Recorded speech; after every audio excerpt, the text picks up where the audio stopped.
Hi, I'm Megan Finnerty. I'm of USA Today and I'm the founder and director of the Storytellers Project. And we really appreciate you being here right now to share your evening with us.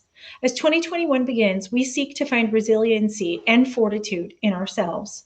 And so, to do that, it's a good time to learn from people who've faced hardship, people who've persevered in spite of daunting odds and excruciating losses. We thank you right now for joining USA Today, the Arizona Republic, and the Arizona Daily Star to mark the 10th anniversary of the shooting that killed 6 and injured 13, including former U.S. Representative Gabby Giffords at a supermarket north of Tucson, Arizona. A note about context before we get into the show. All public conversations involving Gabby are in some way about Americans' relationships with guns. And what we saw yesterday, as men and women with automatic weapons and guns of all kinds broke into the Capitol, was another reminder of how relevant these conversations are. I want to take a moment to introduce all of our participants. Gabby first will share a personal reflection to open our show. Then Gabby and her speech therapist, Fabi Hirsch of the Aphasia Center of Tucson and Arizona Republic journalist Karina Bland will be in conversation about courage in the face of so much that is unknown and progress that is not guaranteed. Then we'll hear from Dr. Randy Friese, who was working in the emergency room that day and who treated victims and survivors. Now he's a state representative for Southern Arizona. He'll be in conversation with former Arizona Daily Star journalist Stephanie Innis, who's now at the Arizona Republic. We'll then hear a personal story from survivor and former Giffords intern Daniel Hernandez, who was at Gabby's side that day and who's now a state representative for Southern Arizona. We will hear a conversation between survivor Patricia Maisch and Sarah Garrecht Gassen, the opinion editor at the Arizona Daily Star. And after that, we'll hear a personal story from survivors Mary Reed and her daughter Emma McMahon, who were targeted by the shooter. We will close our event with a poem, two poems actually, and a conversation from Arizona Poet Laureate Alberto Rios, who's also the director of the Virginia G. Piper Center for Creative Writing at Arizona State University. And our last speaker this evening will be the Arizona Daily Star editor, Jill Jordan Spitz, who will come to us with some thoughts about how Tucson has and has not recovered in the years since. Now I welcome up Greg Burton, the editor-in-chief of the Arizona Republic, to tell you what to expect from this time we're spending together, and he'll introduce Gabby. Hi, and welcome. Tonight, we come to you to build community. We offer to you no easy lessons or hollow platitudes. We promise. The stories are not TED Talks, not Toastmasters, not a how-to talk, an inspirational speech, an educational lecture, or a slideshow. We won't try to convince you of anything, but we do want to offer you hope. This is storytelling. This is human to human. You open your heart and your mind and you pay attention to a person you care about and want to feel closer to. So we invite you to do that tonight. We believe creating empathy and understanding is vital at all times, and especially in times of uncertainty. After the events of yesterday and today, there is a great need for understanding. This is a night to find that. Gabby's segments are pre-taped so we could ensure the best experience for you as our audience. Thank you for joining us and for joining Gabby. I've known the darkest of days of pain and uncertain recovery. But confronted by despair, I've summoned hope. Confronted by paralysis and aphasia, I responded with grit and determination. I put one foot in front of the other. I found one word and then I found another. My recovery is a daily fight, but fighting makes me stronger. Words once came easily. Today I struggle to speak, but I've not lost my voice. America needs all of us to speak out, even when you have to fight to find the words. I'm also in a second fight, the fight to stop gun violence. It's also a fight forged by tragedy and pain, a fight that can change lives. We are at a crossroads. We can let the shooting continue, or we can act.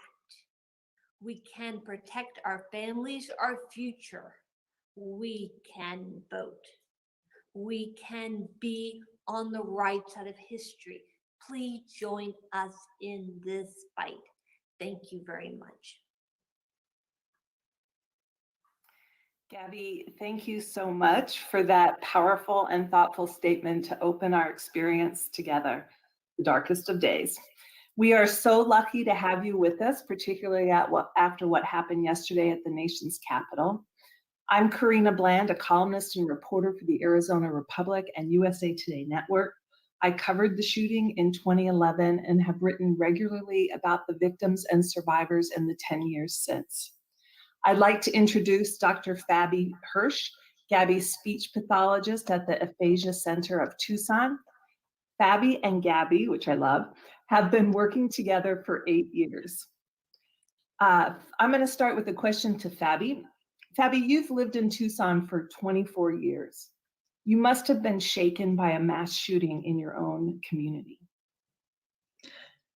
Yes, I remember exactly where I was when I heard about the shooting. I didn't know Gabby personally at the time, but she was my representative. And they initially announced that she had been killed. And I was shocked. I was scared. I was scared for my family, for our community. Fortunately, they then announced that she had survived. And so for months, I paid very close attention to anything in the news about Gabby's recovery. I think everyone in Tucson did. We wanted some sort of hope to come out of that day. And because my area is aphasia, I was especially interested in any news about how she was doing with her communication skills. Was she able to speak? Was she able to read, to write? Gabby, it was 19 months after the shooting that you were able to leave Houston, where you were receiving treatment, and return to Tucson, your home. Were you excited to return to Tucson? So excited. The mountains, the desert. I'm home. Fabi, what was it like for you to get that call asking if you could help Gabby? I was really excited to get that call. I mean, this is what I do. I work with people who have aphasia to help them regain their communication skills. So to get that call, to be asked to help Gabby, I was really honored. But I have to admit, I was really nervous, Gabby, to first meet you.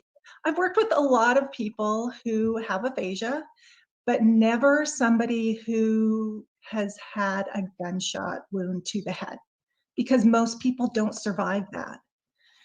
So I was nervous. I met Gabby at her house, and I was sitting at the kitchen table, and she came right in, walked into the kitchen, sat down across from me, and gave me this huge, determined smile. And all the nerves just faded away. And I knew we would be a really good team. And we have spent, like Gabby, lots and lots of hours across from each other at that kitchen table doing therapy. Fabi, you mentioned aphasia, and I think most people probably don't know what that is. Can you tell us more about it? Yes, so aphasia is when somebody loses at least part of their ability to communicate. Could be speaking or understanding, reading or writing, or any combination of those. So because of an injury to the language parts of the brain. The important thing to keep in mind is that it's a problem with language, not with cognition or thinking skills. So those thinking skills are all still intact. It's those language skills that have been impacted. So if you can imagine knowing exactly what you want to say, but not being able to get those words out, that's aphasia. Okay. So Gabby, let me ask you, so Fabi explained what aphasia means medically. Gabby, what does aphasia mean to you personally? Really, really sucks. The tip of the tongue. Gabby Giffords speaks. So quiet now. Gabby, I heard that early in your recovery, you only had a couple of words that you could say. What? Chicken. Chicken.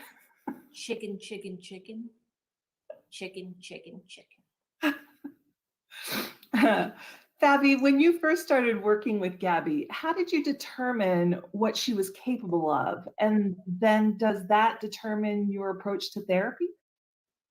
Yeah, so we started with a very thorough evaluation of those language skills.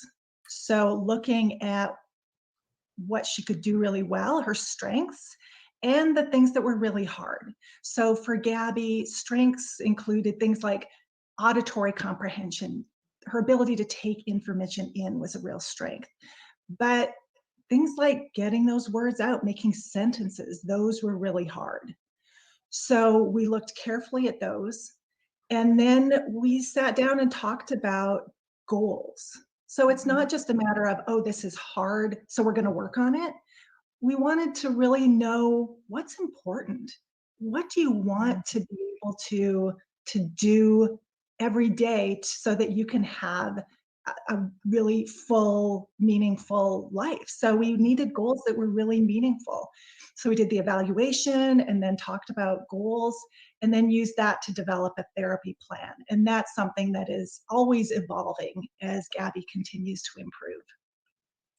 Fabi, what does Gabby's treatment entail? Like, so what are you doing on a day-to-day basis? Yeah, so we work on a lot of different things, but I'll focus on the speaking part as an example.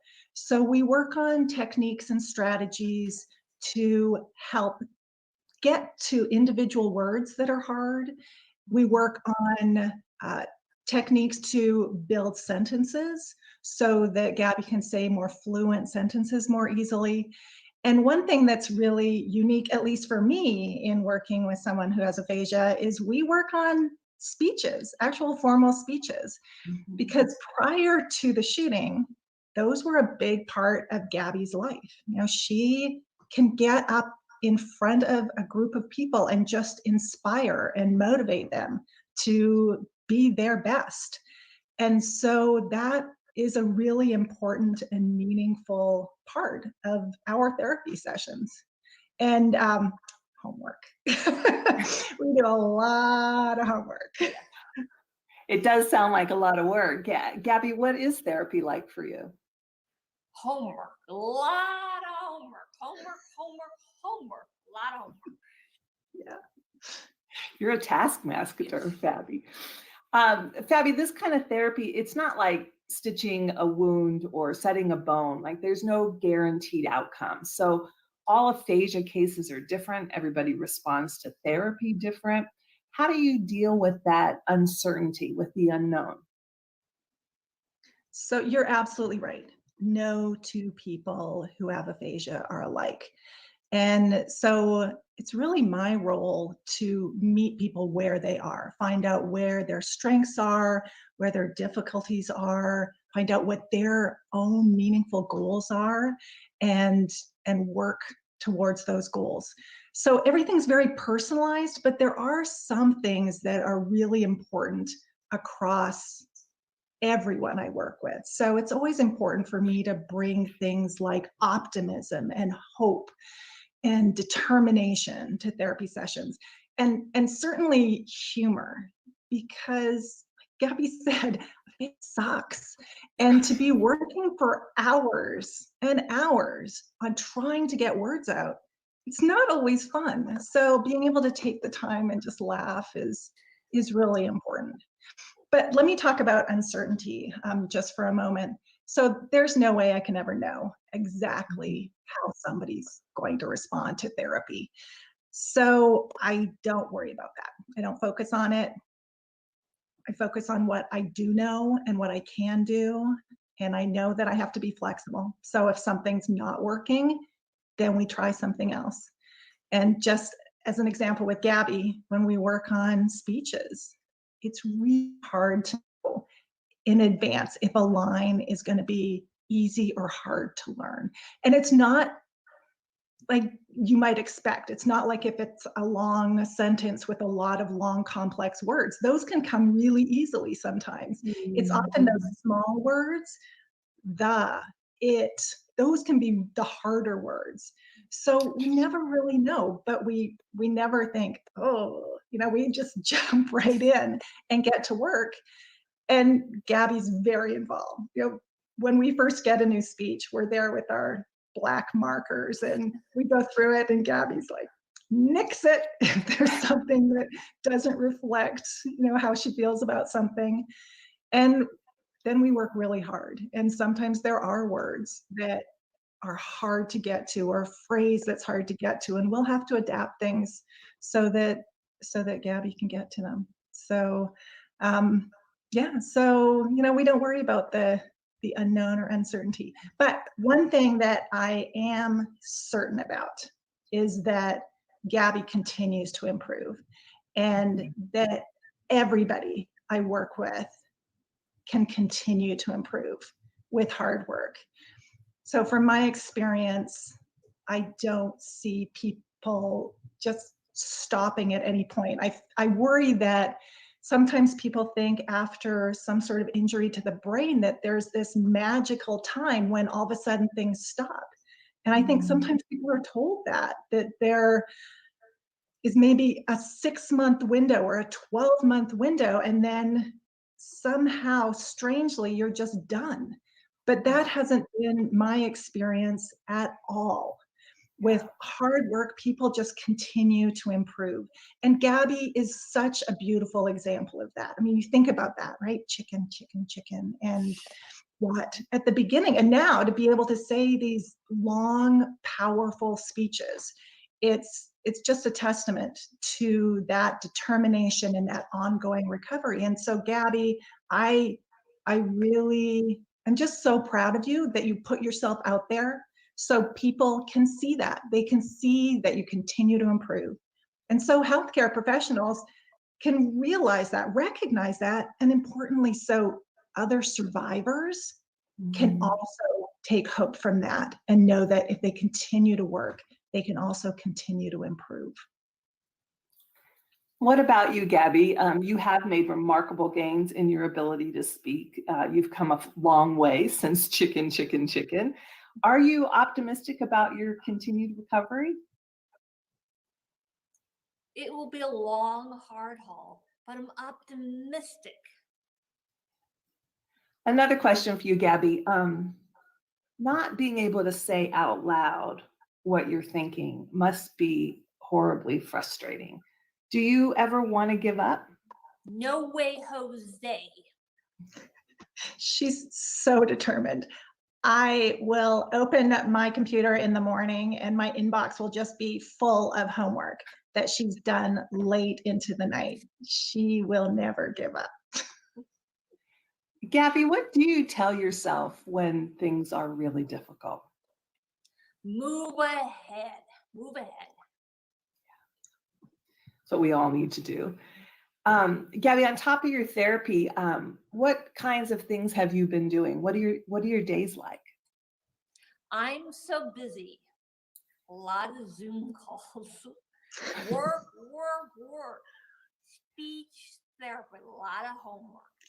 Yoga twice a week. French horn, Spanish lessons, riding a bike, walking on my treadmill, watching movies. It's Groundhog Day. Wow, a second language on top of the one you're trying to recapture. Gabby, in 2013, you founded a gun violence prevention organization that's now called Giffords.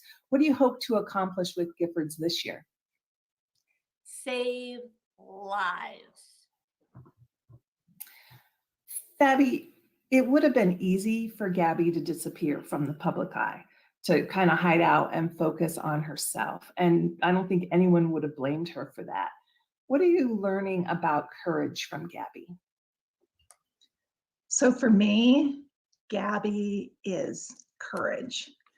I had the opportunity sometimes to go to events with her, and she will go up to absolutely every single person at an event and start a conversation with them. And I think for me, if I wasn't sure I could get a word out, I wasn't certain that I would be able to have a conversation and get across what I wanted to get across, I'm not sure I would be brave enough to just approach different people I didn't even know.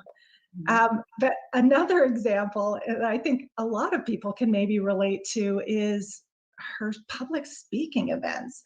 I don't know many people who don't get nervous about getting in front of a crowd and speaking. So to get up in front of a crowd for most of us takes some courage. But to get up in front of a crowd when, even though you've practiced and practiced and practiced, you're not sure that those words are going to come out. So to get up there in front of thousands and thousands of people, I think takes tremendous courage. And it doesn't always work out perfectly. And I know Gabby will come off of a stage and sometimes, yeah, she'll be really a little down, but for a moment. And then, like she says, move ahead, and we're right back to work. Yep. That's fantastic. Gabby, is your recovery a process of discovering a new Gabby Giffords or a fight to reclaim the old Gabby Giffords? The new one. Better, stronger, tougher. Your husband, Mark Kelly, now Senator Kelly, has been a big part of your recovery. Can you tell me about your teamwork with Mark? He is my best friend. He's so funny. I love the laugh. I miss him a lot.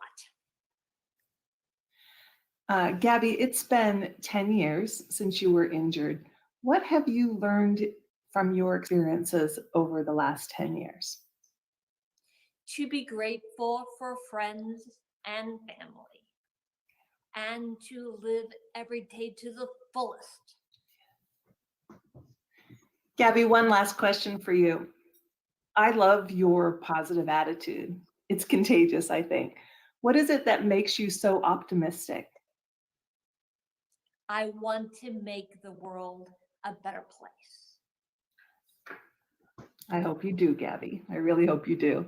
Thank you, Gabby, for taking the time to talk with us today. It is so good to see you and to hear you. And thanks also to you, Fabi. Everyone, thank you so much to Karina, Fabi, Gabby for making time for us. I do want you guys to know we had to tape that earlier today, both for greater viewing opportunity for you, but also to accommodate Gabby's schedule. We did not edit it though. So, that was exactly the conversation as they had it this morning. Thank you guys so much for joining us for that, though. We're so grateful for all of them for making time for us today.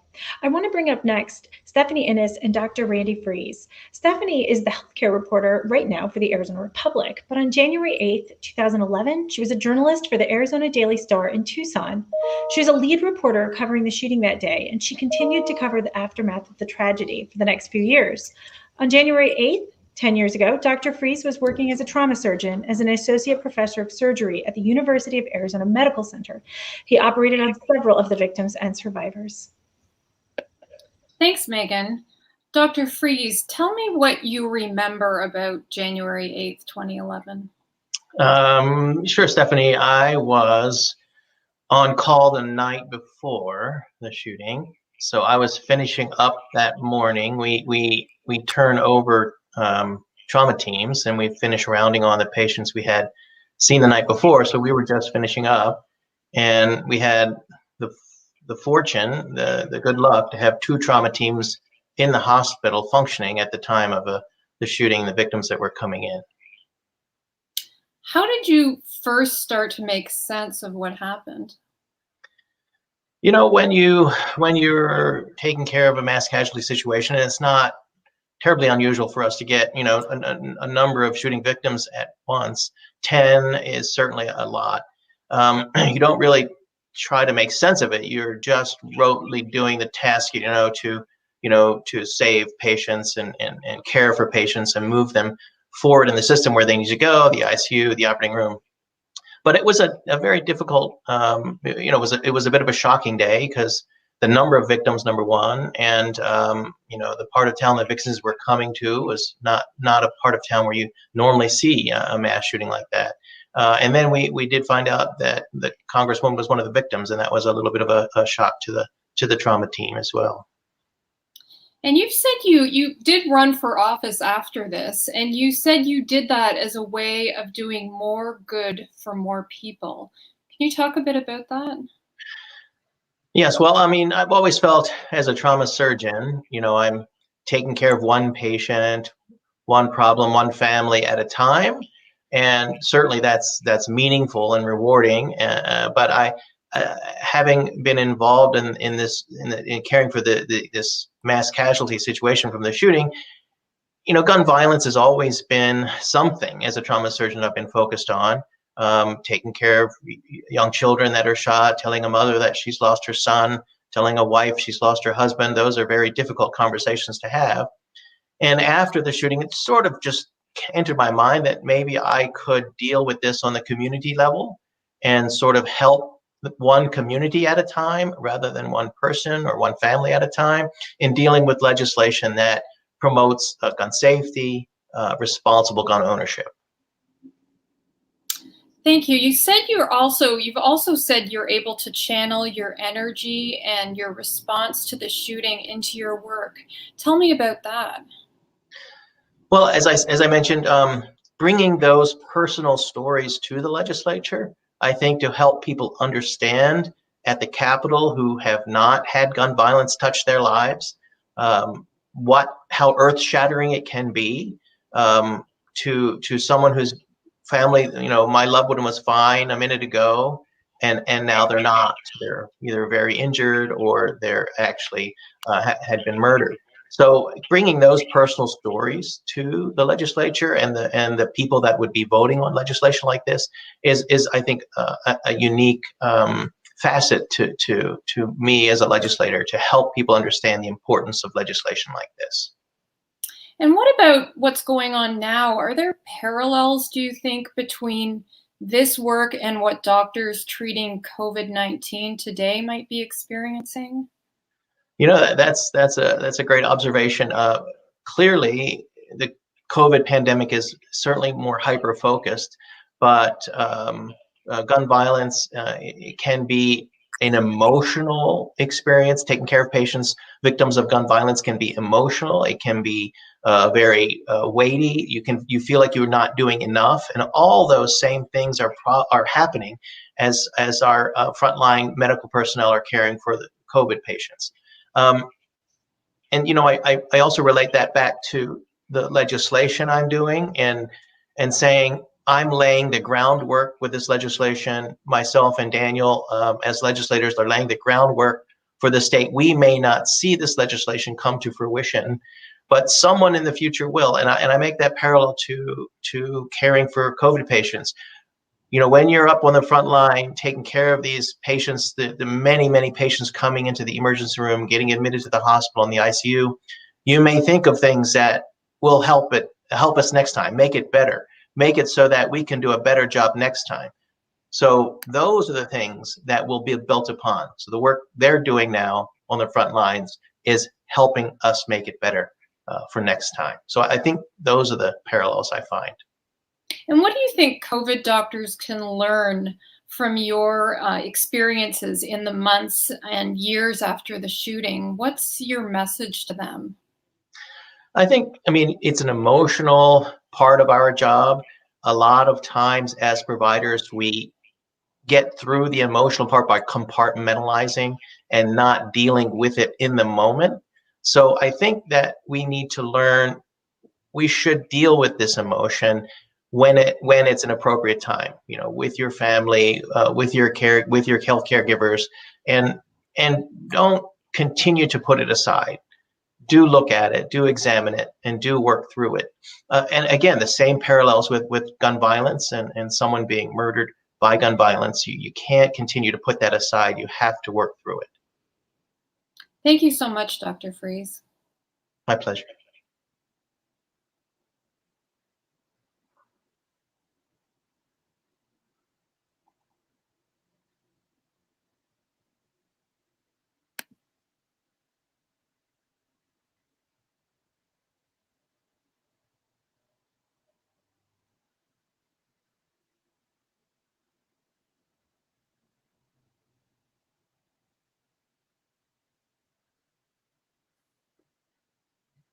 You guys, my mic was muted the whole time and I did not know that, and I'm mortified. So I apologize. I obviously was saying really nice things about everyone. Anyway, Dr. Friese, I was saying thank you so much. I'm certain that many medical professionals today appreciate your insight and are sorry to have so much in common with you. Stephanie, thank you for your journalism then and now. We appreciate you both being with us. Thank you. My pleasure. Our next storyteller is Daniel Hernandez. He was there at the shooting that day, and he'll talk to you about how that changed his life and exactly how he was involved. But now we're excited to have him from the state capitol here in Arizona. Thank you so much, Megan, for putting this together. I know that as we approach the 10th anniversary tomorrow, it brings up a lot of complex feelings for many of us. So being able to hear from Gabby, from Emma, Mary, and all of the other survivors that are talking today, I think is a really cathartic thing. So I really want to thank you and the entire team at Storytellers for putting this together. So my name is Daniel Hernandez, and I'm the son of a construction worker and a Mexican immigrant. I grew up poor, gay, and Latino in South Tucson. From a young age, I was taught a really simple lesson by my grandmother, which was pon tu granito de arena, or in English, simply to put in your grain of sand. This idea that we all had something to contribute to make our community a better place. We were taught to be selfless and to help others, even though oftentimes we had little, but we had to be self-reliant. So a lot of the time, I never asked for help or felt like I needed it because it could be perceived as a sign of weakness or misconstrued as me not being able to do something. I've always been tough on myself because I've had to work 5 times harder to get half as far as many of my peers. So when I was 17 and I was diagnosed with Graves' disease, it took a while for me to get the diagnosis because at the time our family was struggling and I didn't have access to healthcare. I got kicked off of the children's healthcare program here in Arizona, Mercy Care, because there had been a paperwork error. But in the meantime of not having access to healthcare, I lost half my body weight. I was having heart palpitations. My kidneys were shutting down.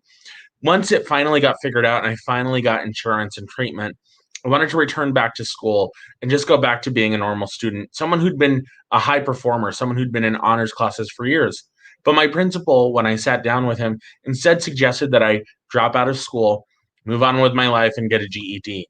He didn't want to do all the paperwork, and he didn't really care too much about talking about what my plans were. He wanted to do what was easy for him. So I wanted to prove to him and to others that I could do it. So I went back to school and doubled down again, nearly killing myself yet again, but in a different way. I took AP classes at night, classes at the community college, classes on weekends, because I had essentially missed an entire year of school. And I was finally able to get back up to speed, graduating the top 25% of my class. I showed him and everyone else that I was self-reliant, that I was independent, and that I was capable.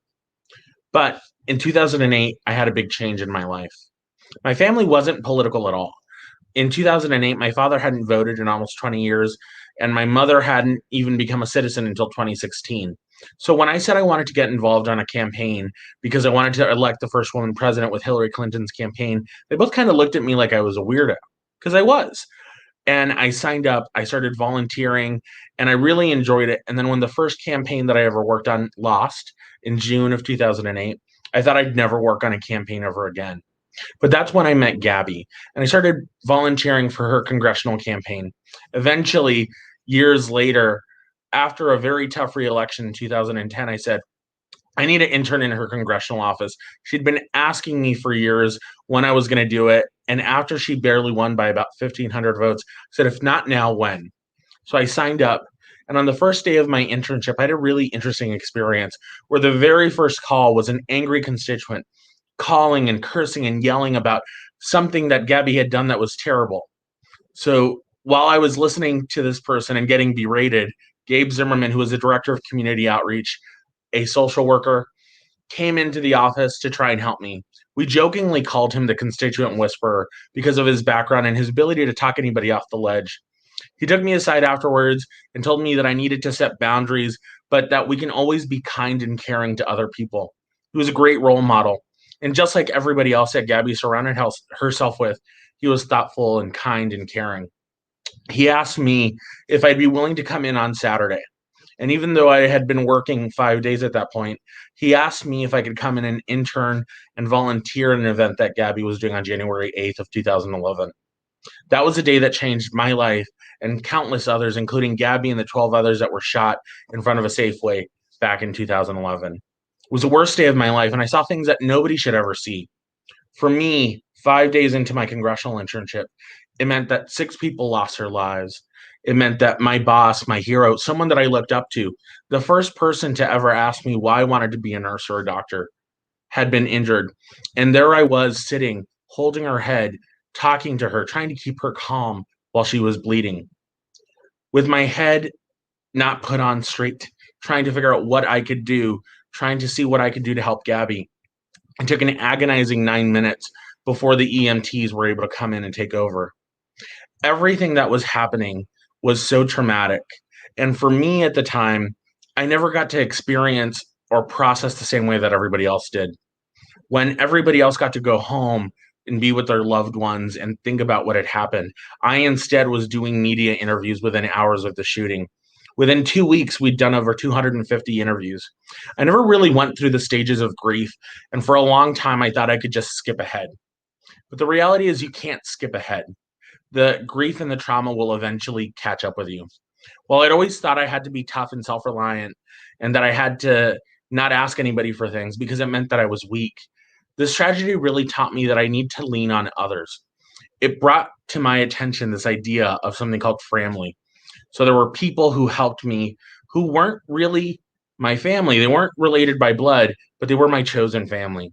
So whether it was some of my friends doing what they could to make sure that I got to places on time, because right after the shooting, I didn't have my cell phone, I didn't have my car, and was relying on everybody to get around. Or a couple months later, after speaking at a couple of things and things started getting a little crazy, and when my head got too big, somebody was always there to bloop me and tell me that I wasn't that important. It was also sometimes people sitting with me and having a movie where we could just sit and have a good laugh or a cry. I knew that I had a good support system that I could rely on, but it took this tragedy to understand that showing emotion and asking for what I needed wasn't a weakness. Without them and their support, I wouldn't be here where I am today in my growth 10 years later. So for me, realizing this and accepting that I need help sometimes and that it is okay not just to be selfless, but to be able to take the help from others was important. Gabby inspired me and has inspired me every day since the shooting. 6 months after the tragedy in 2011, I entered public life by running for the school board. I learned that for me, taking the trauma to be able to become an advocate and to help change and improve my community was important. But I also learned that you don't operate in a vacuum. The shooting has shown me that we need each other and that we all need to work together to affect change. So whether you're somebody who is like a mother, like Christina Taylor Green's mom, Roxana Green, who started a nonprofit to make lives better for kids in Tucson, or someone like Pat Maisch, who was a survivor of the shooting and became an activist. We all have our own parts to play. We all have our little granito de arena that we have to be able to contribute to society. But we have to be able to be kind to ourselves. We have to be willing to ask and to take help. We have to realize that there's a special strength in not trying to go it alone. And that's why I love the Tucson community, because I know that together we can thrive, and that the people who were involved on January the 8th and the people that were involved in this shooting were able to take their trauma and turn it into action. So I want to thank everybody today for joining us. It's a really tough time with the 10th anniversary tomorrow, but it's so important that we all learn that we can all lean on each other and that we're better when we're all working together for the strength of our community. Thank you, Megan. Daniel, thank you so much for your thoughtfulness, for your story, for your message. We so appreciate you making time and sharing your heart with us. Thanks, Megan. Mm-hmm. Next up, we are going to hear from survivor and activist Pat Maisch and journalist Sarah Garrecht Gassen, the opinion editor at the Arizona Daily Star. Thank you so much for being here. Thank you. Thank you for having us. Pat, you were in line to see your congresswoman that day. How did that day start? It's the story of a trip to a grocery store that introduced me to a secret club, a club that nobody wants to belong to. Membership for me was secured that morning in front of the grocery store. I'm last in line to see my U.S. representative. A loud pop. I knew it was gunfire. There's a dark shadow coming my way. Pop, pop, pop. I had to decide what to do. Pop, pop, pop. More pops. My only reasonable option, down, drop to the sidewalk. More pops. Pop, pop, pop. I was anticipating what a bullet in flesh, my flesh, would feel like. Pop, pop, pop, and I'm still waiting. Suddenly there was a commotion with feet and hands and scrambling and shouting, "Get the gun, get the magazine." It was two good guys without guns. They tackled him, nearly pinning him on top of me. Who were those good guys without guns? They were Roger Salzgeber, who had worked on Gabby's campaign, and Bill Badger, who had, he's retired Army air, and they came to talk to her that day. They were my heroes that morning. So you've mentioned, you're known for wrestling the ammunition away from the perpetrator. How did that happen? Well, when they tackled him almost on top of me, when I knelt up, I was at the small of his back.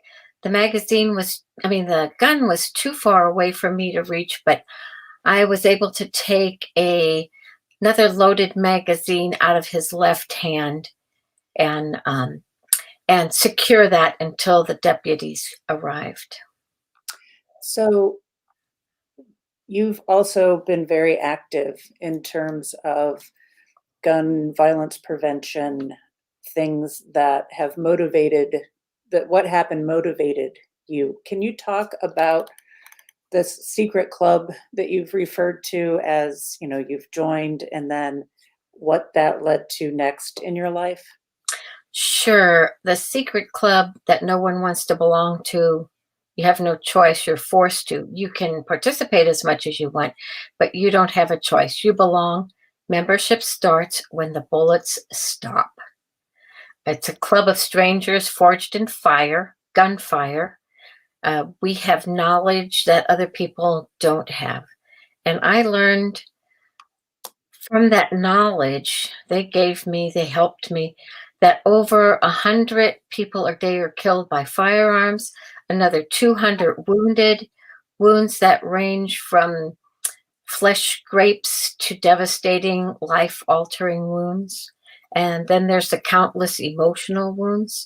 Nobody gets up, dusts themselves off, and moves on. They're all hard lessons. One of the things that I've learned from you is the importance of language and the importance of how we describe these events and the people involved with them. Could you tell a bit about why that matters and what we need to know? Sure. That was another really important lesson that I learned, the lesson of words. Words matter, language matter. The value, the impact, the potency of accurate language just is so important.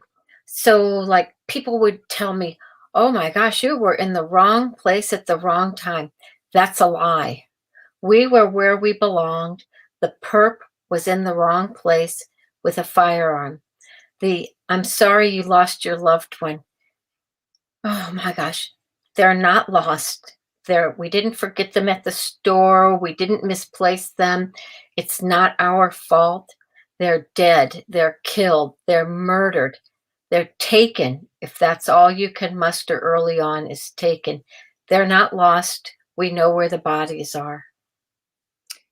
And I've also heard you talk about, people will say, oh, she's in a better place, or God needed her with him.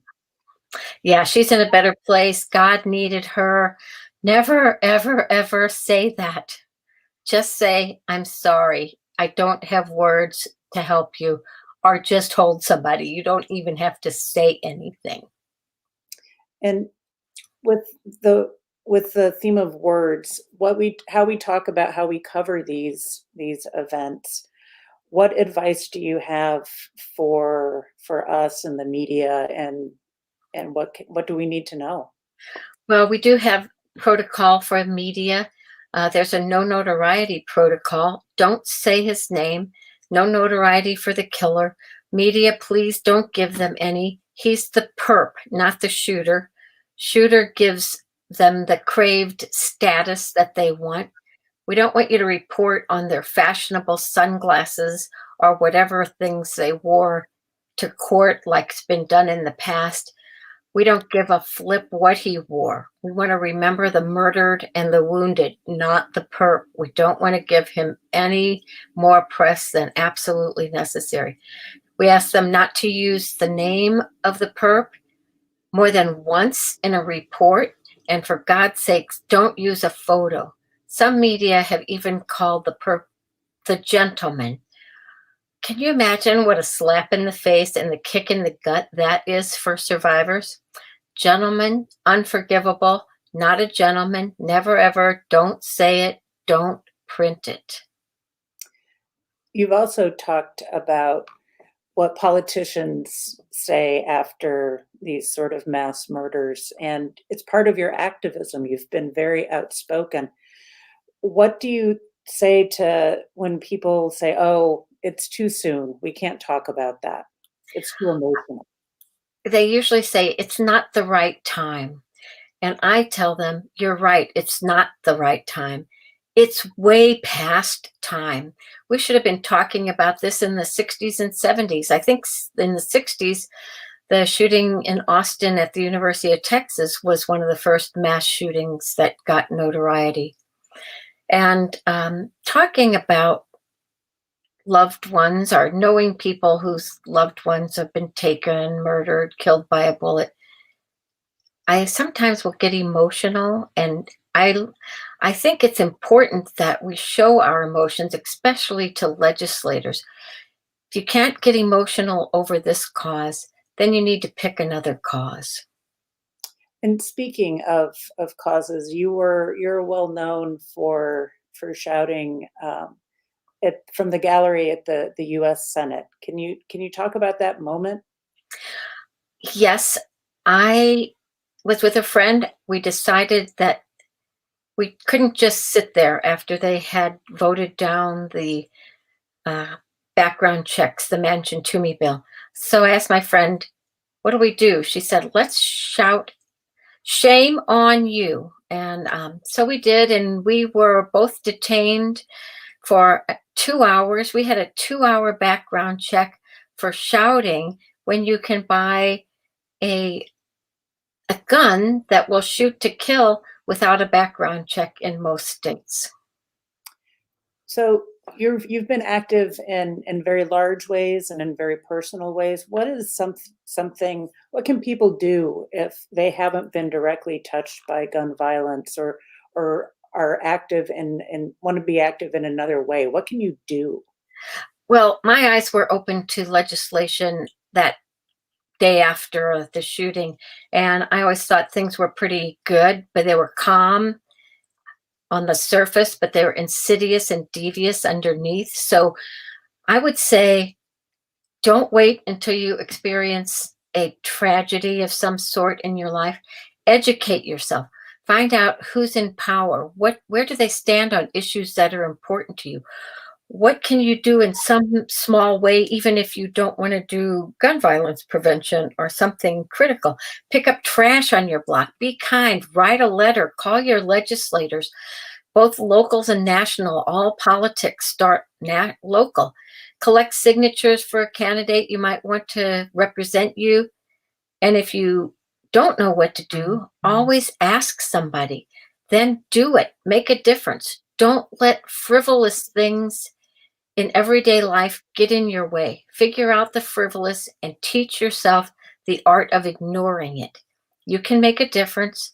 Try it. If you want help, I'm here. Thank you so much, Pat, for sharing your experience and your wisdom with us today.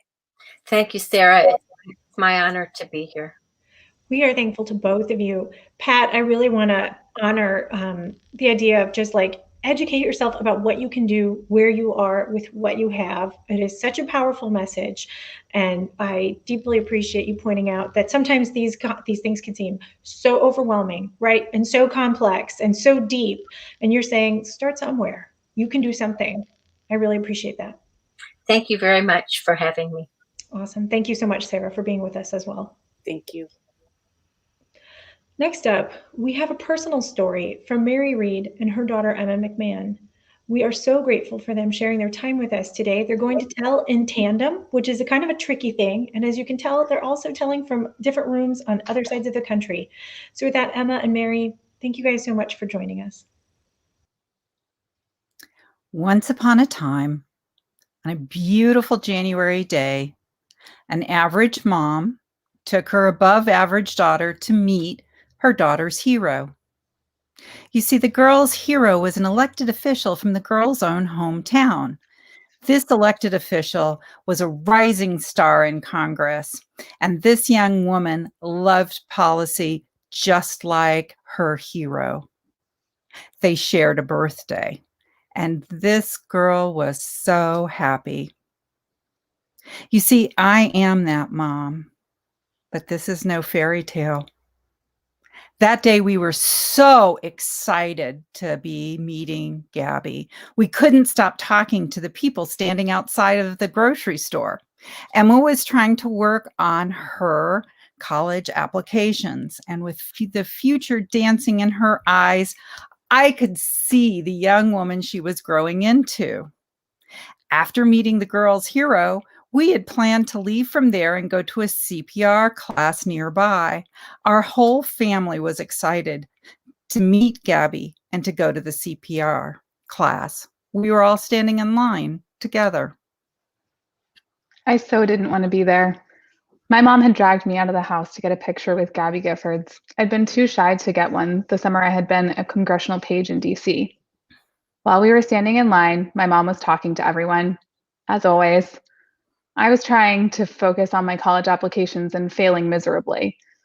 I couldn't articulate my wishes and hopes for the future. I had just managed to pluck a coherent idea out of my stream of consciousness when I heard something. Were some kids setting off fireworks? What was that? Was that fireworks? I smelled gunpowder. Ouch! My body moved without my knowledge or consent. I picked my daughter up and I threw her against the grocery store wall and I covered her with my body. Gunfire. Screams.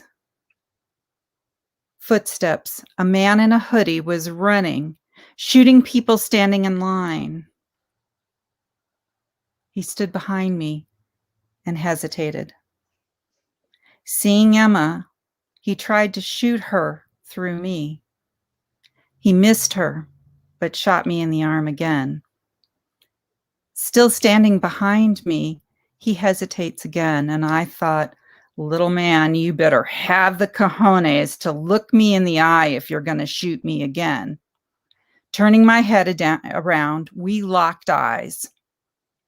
He dropped the gun from my head to my back, and he shot me for a third time. I stood up from a crouch I didn't remember getting into.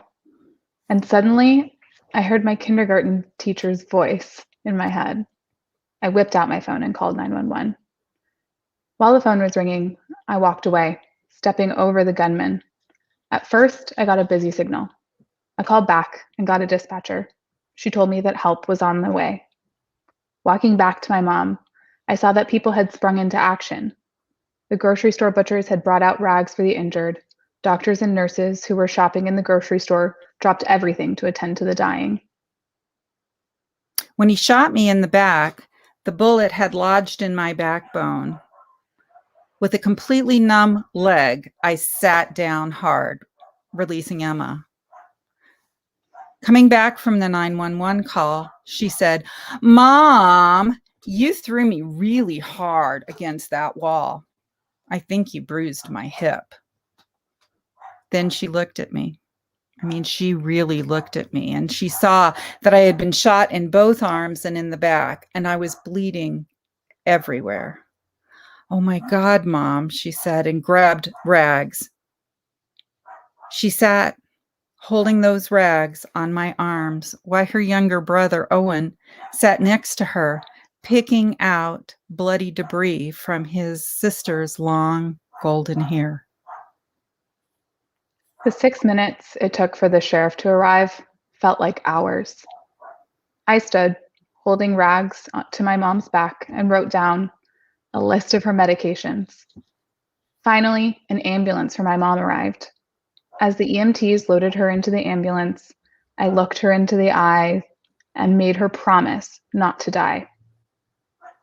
Then, suddenly, I was alone, an adult, responsible not just for myself, but for my little brother as well.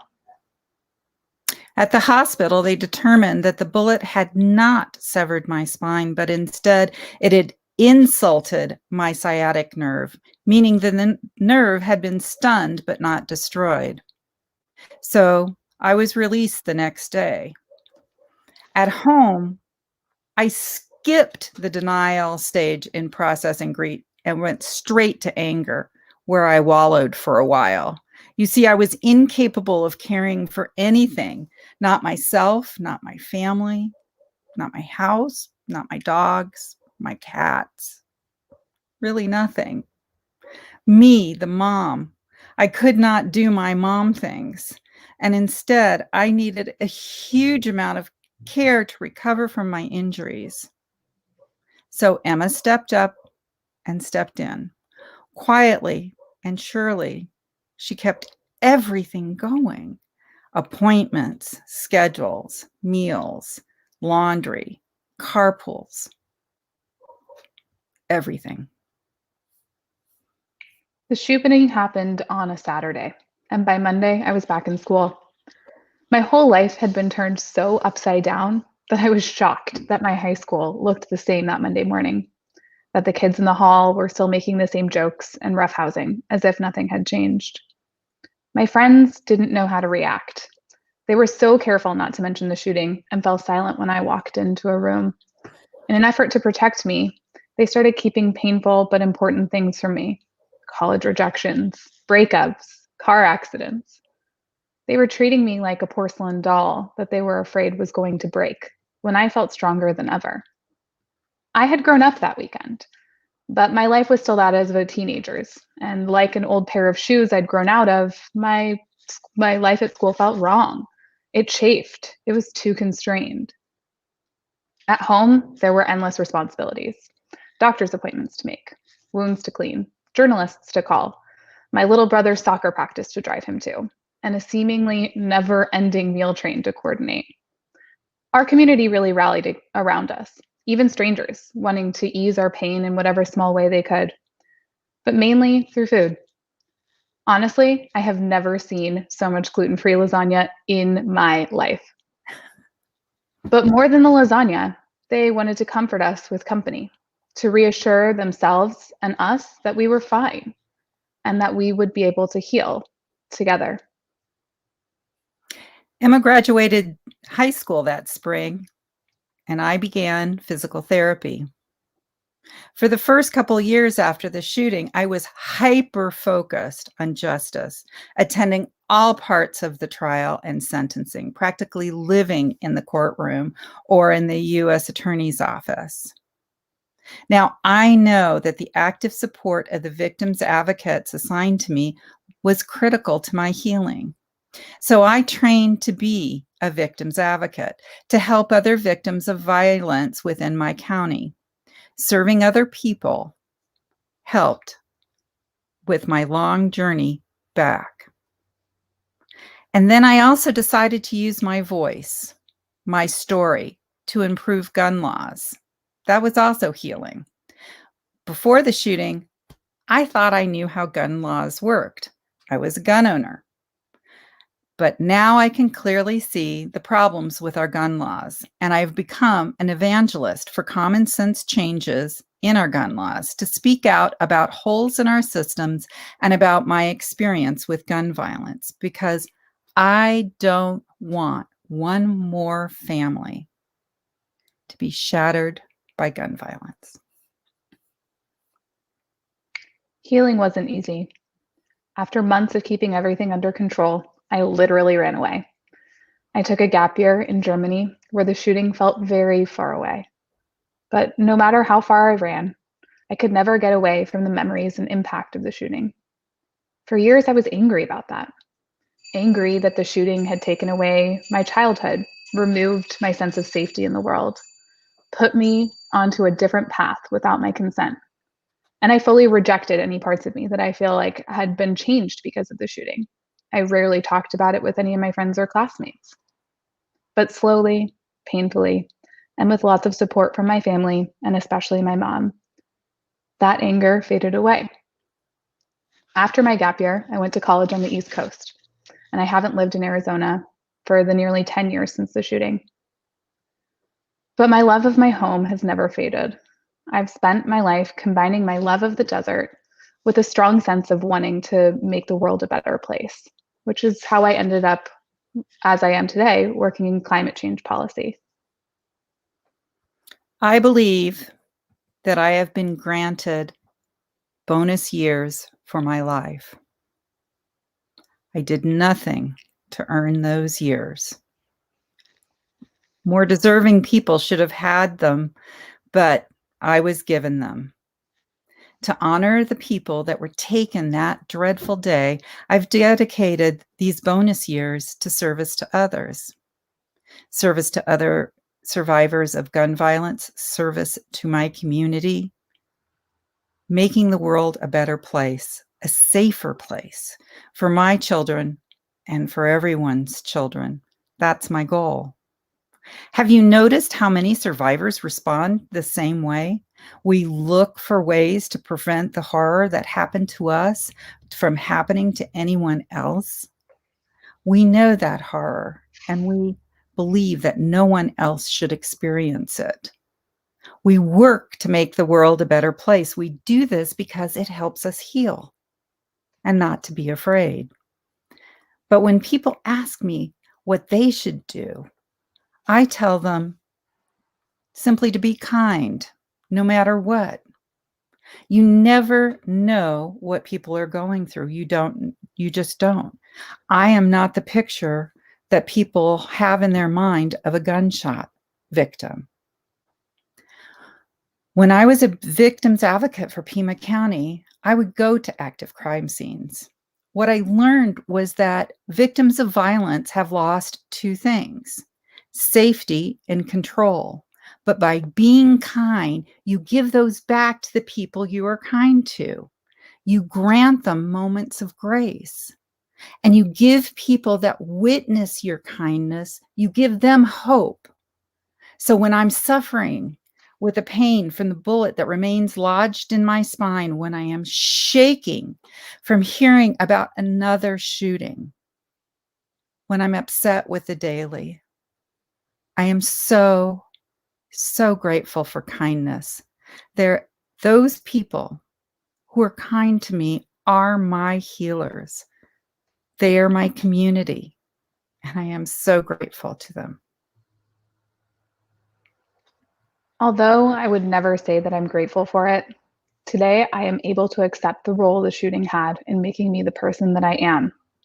It grew my empathy muscle. I now recognize that any day could be the worst day of someone's life. Anything can happen to anyone. Today, I have more tolerance for my friends' banal comments. I have more patience for everyday aggravation, being caught in traffic, slow service at a restaurant, breaking my favorite coffee mug. The shooting gave me perspective. I now understand that tragedies bring out people's true colors, and that most often their true selves are very deeply kind. When my world was blown apart, my community in Tucson helped me to hold it together with their kindness. That kindness was imprinted on my heart, and I carry that legacy with me no matter where I go. In this time of great uncertainty, kindness, more than ever, has become a lifeline. Even though we can't be together physically, each day we have the opportunity to practice kindness. That is what I learned from the shooting. Thank you. Oh gosh, Mary, Emma, thank you both so much.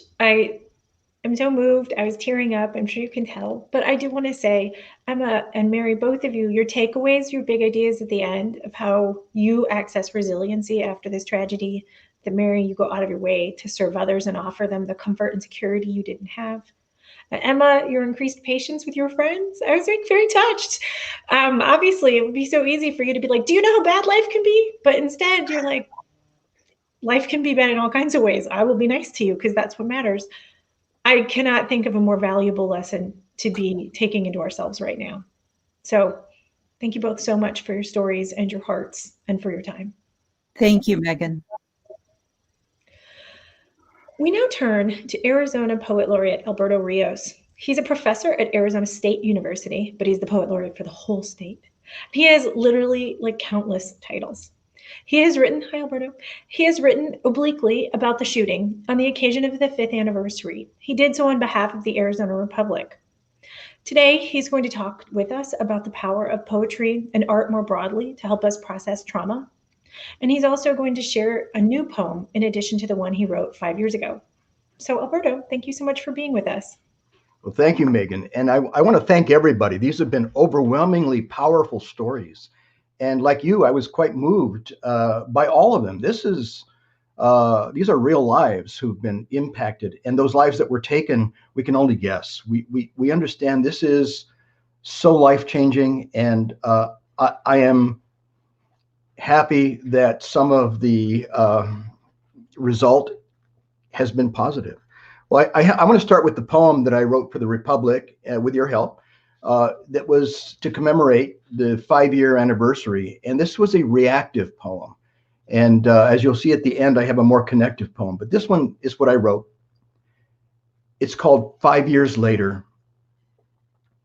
I was, and now I am. So much goes into the saying of those few words. Sometimes this change is sweetness, a kiss, a caress. Sometimes nothing warns us. It cannot be thought by us. It is done to us. A gun, an earthquake, a flood, any of the muscular horrors of the world. In those instances, we don't ask for it. We don't get to take a deep breath. It is simply the end of the chapter and page 1 of the next. We are thrown into the deep water and we are angry. We are angry. We are angry. We could not swim, but now we are swimming. We have to swim. It is not fair. It is never fair. We have no chance to be part of the decision that changes us. We were, and then we are. Regrettably, we are not alone. If it is one of us, it is all of us. So many of us. We were, and now we are. Sweetness or cruelty, suddenness, shock, a rough touch that could be either. We are changed. If it has been a kiss, our lives are turned powerfully toward lightness. But when it is not sweetness, not a kiss, we live the rest of our lives as someone else, but someone who is still us. If we had a gun, because we did have a gun, if things had gone differently, better, if the rehab had been more effective, had God stepped in, had anyone heard, we would be living in the regular world. We could look at the rabbits along the highway and the blue, ragged mountains in the distance like anyone. But 5 years after something has happened to us, we are not the anyone. the jackrabbits in the Tucson mountains. We love them, not easily, but fiercely. Fiercely in the new way we have had to find. We love them as who we are now. We love because that's what's left. Well, that's the poem that I wrote for the Republic. And I want to say, Megan, listening to these stories, writing has an odd connection to all of this. I think there's an important a way to think about writing as a tool. It's something I would recommend to people. And when I write, I think about taking what I have inside of me and bringing it forward into the world. That is a gift, I would think, to me more than the world. In that, it takes out of me the thing that has bothered me, that has worked me up, that's roiled inside of me, and it puts it in front of me. I can see it. Maybe it's a piece of paper, but it's more like a stepping stone. And it feels like when I write something, I've set some stepping stones in front of myself, and I can step on them physically. They're real. They're not pretend. They're authentic things that give me the sense of movement. And movement is so often exactly what will take us away from what has bothered us, what has kept us from a stasis that isn't healthy. And we are not afterward who we were when we were standing there to begin with. And that is movement. It might be little, but it's real. And no, Alberto, I think that is, thank you. First of all, thank you for your poem, but also thank you for that encouragement, because I know so many of us are in our houses or we're in our bubbles. And I think Gabby even said her days right now are feeling like Groundhog Day. Yeah. Yeah. Right. And there's this asserts that Groundhog Day doesn't have to be like that, right? That we can take that feeling that we have and put it somewhere. Gabby, for example, a lot of the poem reflects a lot of what we were hearing today. That physical working that she's doing with her new body is now not where she was before. It's certainly not her old body. And though her increments are small, and we know we can see it, and we feel it, we understand what we think we understand what that is like. Of course, we can't gauge it, but those increments, however small, are real. And she is the shining example of the optimism that comes from movement. Oh, I could not agree more. I think we really felt in your poem that part where you said, I am not who I was, but I'm still me. You know, I think so many of us can relate to that idea, no matter what our tragedy or our trauma has been. And perhaps a lot of people watching right now are thinking about even just seeing trauma on television can sometimes change us, or feeling it in your community can change us. So I want to ask you, you think about art all the time and how it can help you process these really, really big things. Because right now, today, we're talking about a shooting that affected a whole city, I would say the whole country. Right now, we're experiencing a pandemic that is global. And you have some insights about sort of like how it can be hard to think about writing about something so huge. It's almost impossible. And it's when somebody says, for example, I want to write a novel. The moment you say novel, you've jumped to the end of the game. Yeah.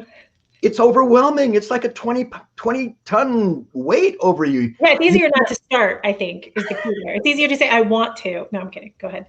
There you go. I always think, I'm always reminded of myself trying to score Boy Scout merit badges. I would always wait till the night before, as if I could learn all of knot tying in one night. And you can't. You can trick the system, and you can pretend to do that, but it doesn't work that way. And I think as we are faced with these overwhelmingly big things, the answer to trying to deal with them, of course, is what I was saying about Gabby. It's by looking at what's small. What are we connected to? Not what are we overwhelmed by?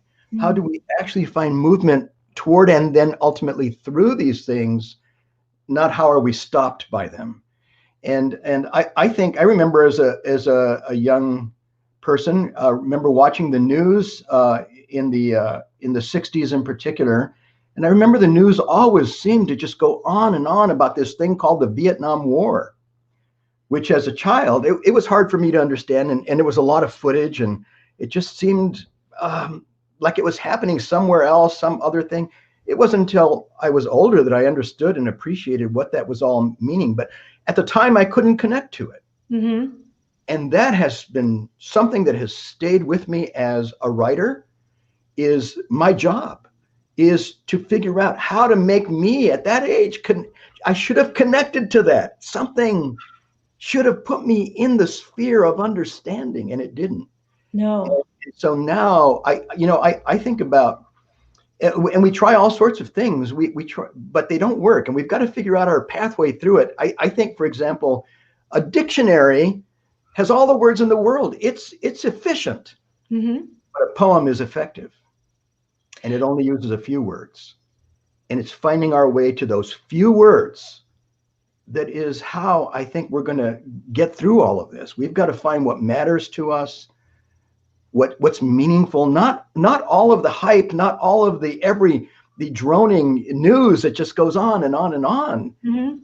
but what matters to us. And that includes painful things. It's not simply Pollyanna-ish. I mean, I want to ask you, I think people are craving a way of talking about or channeling what matters to them. And when we were talking earlier, you mentioned that it can be quite intimidating for people to think like, oh, I will sit down and I will process my feelings by writing a poem. Because I mean, that occurs to you, it occurs to some people, and some of our storytellers here today are natural writers. So talk to me, or talk to all of us right now about, like, what do you do if it doesn't occur to you to write a poem about your feelings or about the things that matter the most to you? Yeah, I think the moment we say poem, Mm-hmm. much like the moment we say novel, we're dead in the water. When we say poem, we're looking back at poems we've known, poems that we've loved, poems that have affected us. But in fact, the writing of a poem, if we can just drop that word for a moment and let all that baggage go backward, we will understand the reason that poetry and storytelling has existed for centuries. It's not what they have been.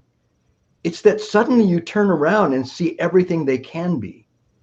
And a poem is not poems, whatever that conjures. It's the bold step that you take to write something on a page that has never been there before. That page is about to be marked by you. That screen is about to be lit up in light by you. And choosing what those words are, there's no magic to it. You write down what matters to you. If it's a shopping list, it's a shopping list.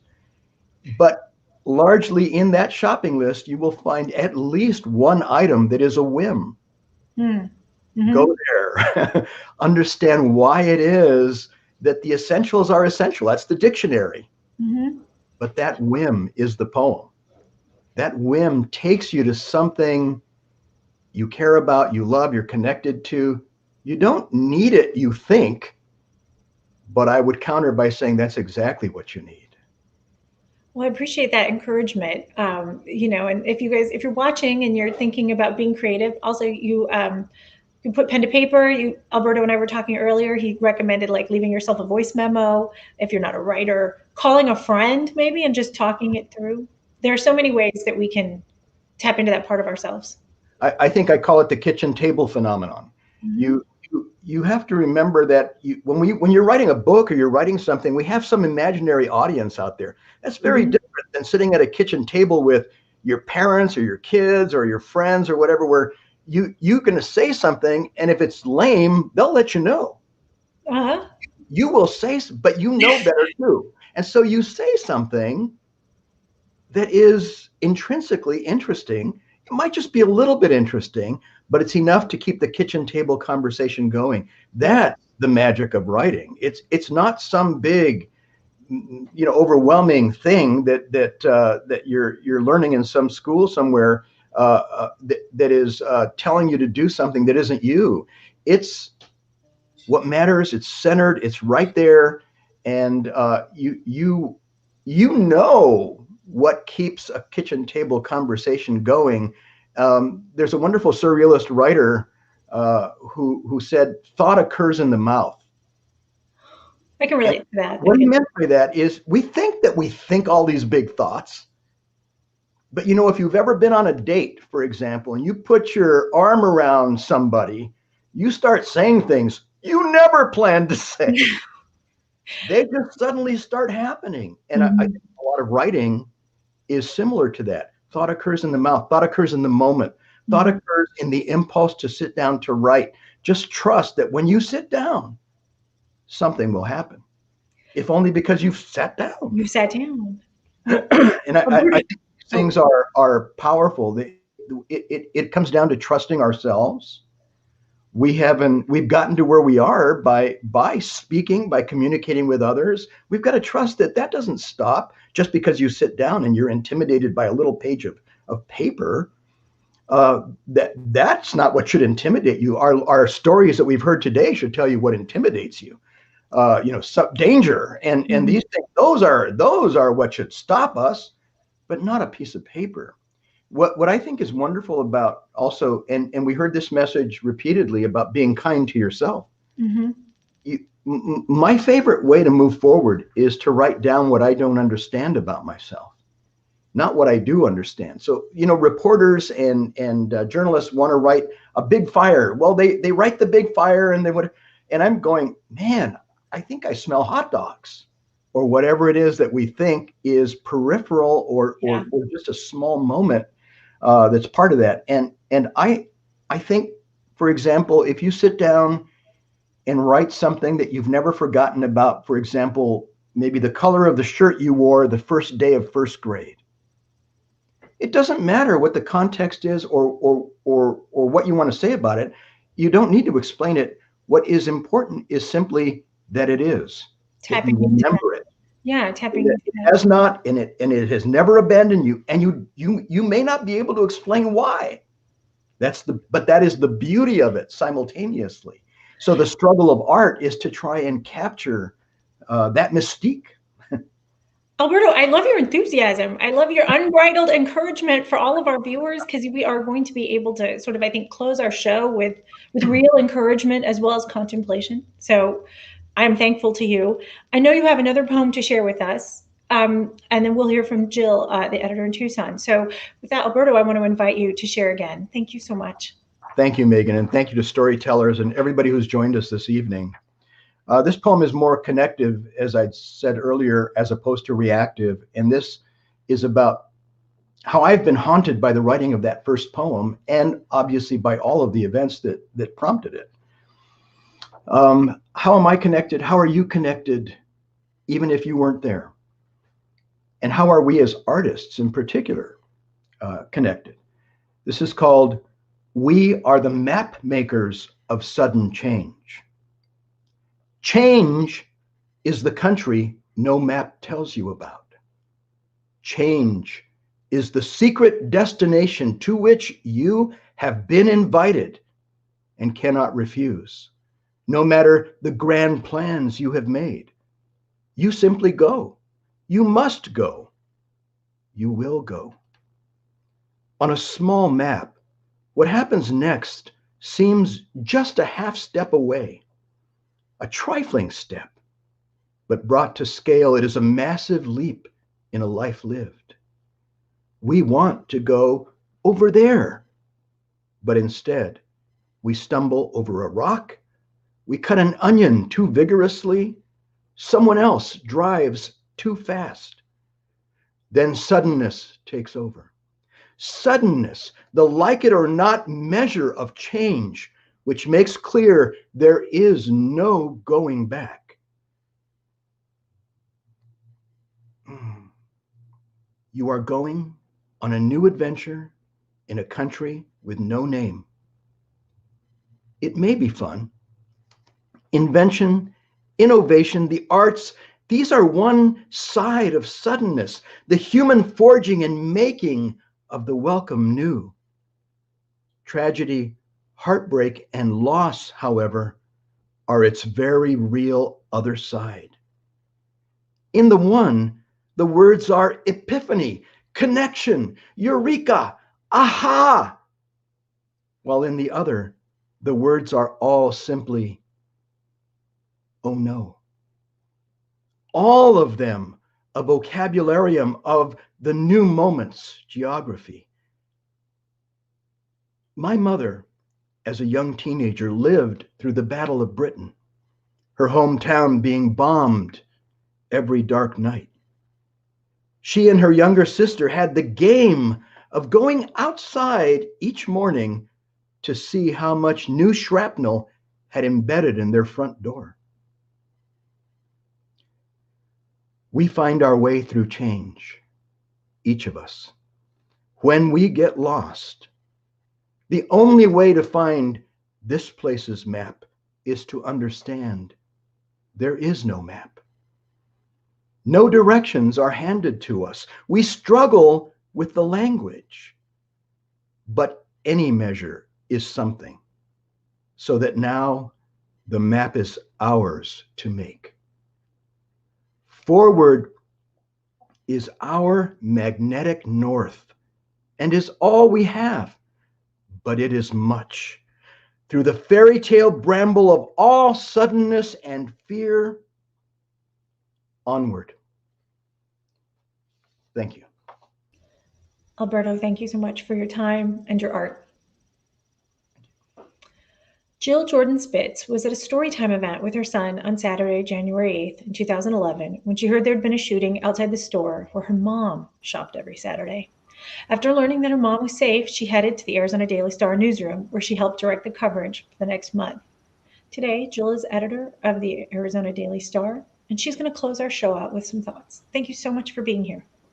Thank you, Megan. After the shootings, we at the Arizona Daily Star heeded the advice of the Dart Center for Journalism and Trauma to avoid language about healing and moving on, because those processes are so unique to each person, and it's not up to us to tell people how to grieve. What I didn't expect is that 10 years later, that remains true. Even now, as you heard from the survivors who shared their stories so beautifully today, we haven't healed. We haven't moved beyond this. But as has been the case in too many communities devastated by mass shootings, Tucson has proven itself to be amazingly resilient. As you've heard today, so many of the people there that day have chosen to serve others, rebuilding their lives as passionate advocates, elected officials, and dedicated volunteers. So many people in our community have worked to build a January 8th memorial in a piece of our downtown. Far more gather each January 8th to do projects that make Tucson better. We have not forgotten the horror of that day, but we still choose good. That's who we are. And I'm grateful to all of our speakers today for demonstrating what makes our city so wonderful, even in the face of such a terrible event. Thank you. Jill, thank you so much for your reflection and for your leadership in that newsroom. Thank you. Mm-hmm. To all of you who've watched, thank you so much for joining us tonight. We know that we can extend your gratitude to all of our speakers, our storytellers, and Alberto, our poet. It has been an honor to share this time with you this evening. We're so thankful for your curiosity and your interest in these events. We encourage you to continue following all of this with us on usatoday.com, AZ Central, and Tucson.com. Tomorrow, on the anniversary of the event, all of those newsrooms will share a number of stories. In fact, most of them are already posted. So as you continue to feel your feelings about this event and think about what it means for you, and frankly, as you continue to metabolize the events of this week, we encourage you to engage with our content and be in touch with each other. We know that while healing can be a long and very personal journey, as Jill talked about, there is strength in community and in connection. And that's why we brought you here tonight. Thank you so much for your time.